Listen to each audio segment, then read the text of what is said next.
Hey, Magnus here.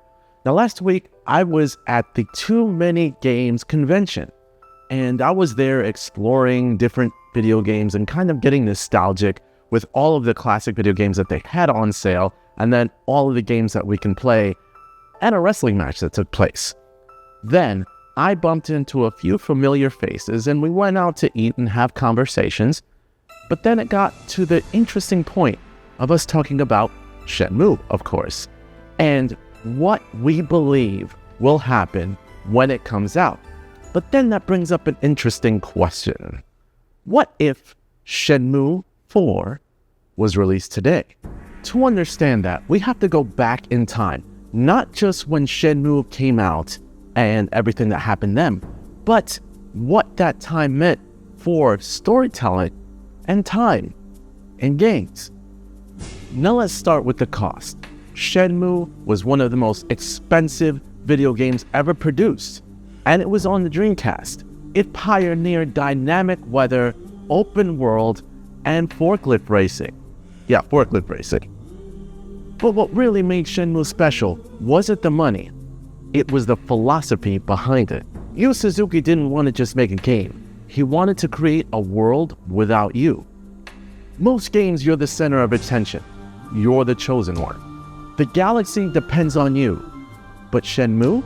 You're just a kid named Ryo, looking for your father's killer, asking questions, waiting for buses, feeding a kitten. So what happens when you take that kind of game and drop it in this climate?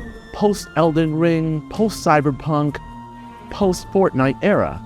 Players expect content updates, next-generation graphics, realistic faces, movements that are out of this world, microtransactions, and NFT. No. Forget that.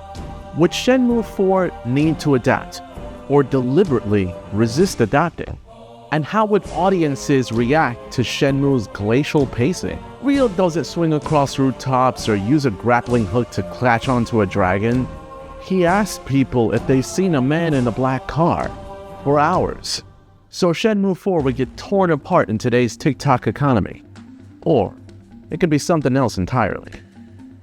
Here's something weird. Nostalgia makes us long for the past, but only if it's unchanged. We want the feelings we used to have, only now.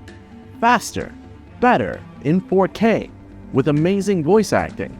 So if Shenmue IV came out today, it would be torn between authenticity and modernization. It's like trying to remaster a dream. Would you keep the wooden animations, the awkward pacing? When Shenmue III came out in 2019, it did keep a lot of its original quirks. Some people loved it, others called it archaic. Here's a question. If a story was meant to have many chapters, between 11 and 13 I believe for Shenmue, and we're only about halfway through the story, is it the same story after about 25 years? When Yu Suzuki first mapped out Shenmue Saga, he envisioned a multi-chapter story, but we've only seen a fraction.